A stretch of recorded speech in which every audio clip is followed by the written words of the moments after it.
ಪ್ರಕರಣದಲ್ಲಿ ನ್ಯಾಯಕ್ಕಾಗಿ ಶಾಂತಿಯುತ ಸಭೆ ಪ್ರತಿಭಟನೆಗಳನ್ನು ನಡೆಸಬಹುದು. ಊಹೆಯ ಆಧಾರದ ಮೇಲೆ ಸಭೆ ಪ್ರತಿಭಟನೆಗಳನ್ನು ನಡೆಸದಂತೆ ತಡೆಯಲು ಸಾಧ್ಯವಿಲ್ಲ ಎಂದು ಕರ್ನಾಟಕ ಹೈಕೋರ್ಟ್ ಮಹತ್ವದ ಆದೇಶ ನೀಡಿದೆ. ಪೊಲೀಸರು ಹೊರಡಿಸಿದ ಸುತ್ತೋಲೆಯನ್ನು ರದ್ದುಗೊಳಿಸಿದ ಅವರು ಮಂಗಳವಾರ ಸಂಜೆ ಬೆಂಗಳೂರಿನ ಸೌಜನ್ಯ ನ್ಯಾಯಕ್ಕಾಗಿ ಸಮಾಲೋಚನಾ ಸಭೆಯನ್ನು ಆಯೋಜಿಸಲಾಗಿತ್ತು.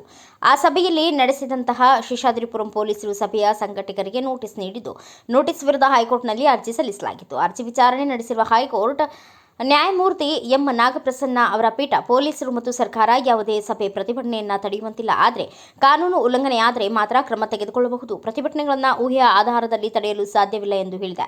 ಸೌಜನ್ಯ ನ್ಯಾಯಕ್ಕಾಗಿ ಮತ್ತು ಊಳಿಗಮಾನ್ಯ ದರ್ಪ ವಿರೋಧಿಸಿ ಸಾಹಿತಿಗಳು, ಚಿಂತಕರು, ಹೋರಾಟಗಾರರು ಆಯೋಜಿಸಿದ್ದ ಸಮಾಲೋಚನಾ ಸಭೆಯನ್ನು ರದ್ದುಗೊಳಿಸುವಂತೆ ಸೋಮವಾರ ರಾತ್ರಿ ಪೊಲೀಸರು ವಾಟ್ಸಪ್ ಮೂಲಕ ನೋಟಿಸ್ ಕಳುಹಿಸಿದ್ರು. ಜಸ್ಟಿಸ್ ಫಾರ್ ಸೌಜನ್ಯ ಹೆಸರಿನಲ್ಲಿ ಯಾರು ಯಾವುದೇ ಸಭೆ ಪ್ರತಿಭಟನೆ ನಡೆಸುವಂತಿಲ್ಲ. ಸಭೆ ನಡೆಸಿದರೆ ಕಾನೂನು ಕ್ರಮ ಕೈಗೊಳ್ಳಲಾಗುತ್ತದೆ ಎಂದು ಪೊಲೀಸರು ಬೆದರಿಕೆ ಹಾಕಿದ್ರು. ಅಲ್ಲದೆ ಸಂಘಟಕರಿಗೆ ಕರೆ ಮಾಡಿದ ಪೊಲೀಸರು ಸಭೆ ನಡೆಸಿದರೆ ಬಂಧಿಸಲಾಗುತ್ತದೆ ಎಂದು ಬೆದರಿಕೆಯನ್ನ ಒಡ್ಡಿದ್ರು ಎಂದು ಆರೋಪಿಸಲಾಗಿದೆ.